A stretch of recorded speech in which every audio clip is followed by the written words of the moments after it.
Bienvenidos, profesor y compañeros, a esta videopresentación acerca del trastorno de estrés postraumático, perteneciente al grupo de trastornos relacionados con trauma y estrés. Los criterios de los que voy a hablar se aplican a adultos, adolescentes y mayores de 6 años. Primeramente, la persona se tuvo que haber expuesto a un evento traumático, ya sea muerte, lesión o violencia sexual, y esto pudo haber sido directa o indirectamente, ya sea escuchado por otra persona, o por exposición repetitiva, por ejemplo, los socorristas que tienen que ver cuerpos con bastante frecuencia. El segundo criterio, el criterio B, nos habla sobre síntomas de intrusión, como lo son recuerdos, sueños, sentir que el suceso se está repitiendo, malestar psicológico, entre otros. Luego hablamos sobre evitación. Estas personas evitan persistentemente tener recuerdos o sentimientos relacionados con el suceso, o también evitan recordatorios externos, es decir, personas o lugares que les recuerden al suceso. El criterio D nos habla de una alteración negativa de la cognición y el estado de ánimo. Eso quiere decir que la persona tiene creencias alteradas sobre el suceso, sobre si hay un culpable o no, pueden llegar a culparse a sí mismos o tienen una percepción muy distorsionada de lo que pasó.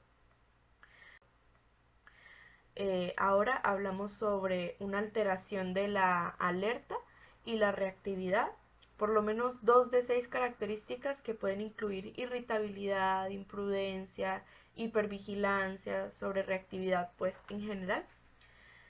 Y al criterio F pues nos habla de que todos estos criterios tienen que haber durado por lo menos un mes, hay un malestar clínicamente significativo que afecta sus áreas de funcionamiento, y estas reacciones no se pueden atribuir a ningún efecto fisiológico.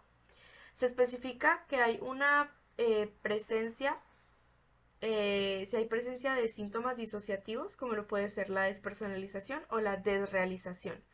Y también está el otro especificador que nos habla de si la expresión fue retardada, es decir, que el evento sucedió por al menos hace 6 meses y ahorita es que está expresando los síntomas del evento en sí. Bien, yo les voy a estar hablando de los criterios diagnósticos del estrés postraumático en niños menores de 6 años. El criterio A nos habla de la exposición al trauma, es decir, que el niño debe experimentar, presenciar o enterarse de un evento traumático que afecte a un cuidador cercano y a diferencia de los adultos, no se considera la exposición repetida a detalles del evento. El criterio A nos habla de la reexperimentación, es decir, que se manifiesta en recuerdos intrusivos, sueños angustiantes o juegos repetitivos relacionados con el trauma, mientras que en adultos suele expresarse como flashbacks o pesadillas específicas. El criterio C nos habla de la evitación y alteraciones cognitivas y afectivas, es decir, que el niño evita personas, lugares o actividades vinculadas al trauma y muestra un retraimiento, una pérdida de interés o emociones negativas, mientras que en los adultos se separan los síntomas de evitación y cognitivos y los niños se agrupan por una expresión muy difusa. El criterio D nos habla de las alteraciones en la activación y reactividad, es decir, que los niños presentan síntomas como la irritabilidad, las conductas agresivas, hipervigilancia, problemas de concentración y sueño. En los adultos, estos síntomas suelen manifestarse más como una ansiedad persistente. Del mismo modo que en los adultos, el criterio E nos habla de que la duración de este malestar debe durar por lo menos más de un mes. El criterio F nos habla que la alteración causa malestar clínicamente significativo o problemas en la relación con los padres, los hermanos o los compañeros. Y el criterio G nos habla de que el malestar no se puede atribuir a los efectos fisiológicos de una sustancia, es decir, un medicamento o el alcohol. Estos factores son tanto de riesgo como de protección y se dividen en 3. El primero es los pretraumáticos, que son los que suceden antes del suceso traumático, y en este caso hay que tener en cuenta si en el área temperamental la persona tenía problemas emocionales en la infancia, esto menor a los 6 años, o si padecía de algún trastorno mental previo. También está el caso de el área ambiental, donde se hablaba sobre una exposición a un trauma previo, en este caso sobre las adversidades en la niñez, es decir, algún trauma dentro de la familia, ya sea una familia disfuncional, bajo nivel socioeconómico, etc. También se tienen en cuenta lo que son las características culturales.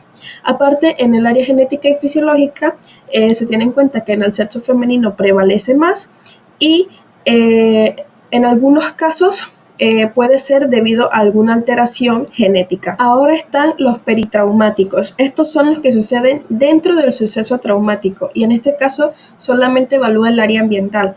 Se evalúa lo que es la gravedad y la intensidad del evento traumático, la aproximación del suceso, es decir, qué tan aproximada estaba la persona hacia ese suceso, la duración o la repetición del trauma, cuando la vida es amenazada, la vida propia es amenazada o incluso la vida de seres queridos, y también lo que son las reacciones emocionales de una manera muy intensa durante el trauma.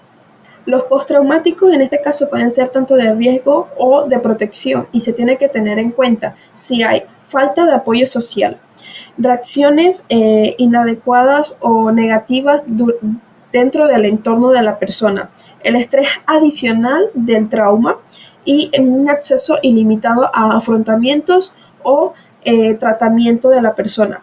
Y hay que tener en cuenta que en cuanto mayor sea la vulnerabilidad que tuvo la persona antes, es más grave el evento traumático.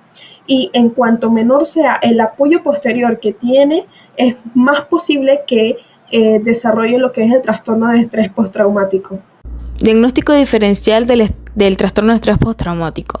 En el trastorno de adaptación, este se diagnostica cuando la respuesta al factor estresante cumple con el criterio A de TPT, pero no con los demás criterios. En el trastorno de estrés agudo se diferencia porque los síntomas duran entre 3 a 1 mes después del evento traumático.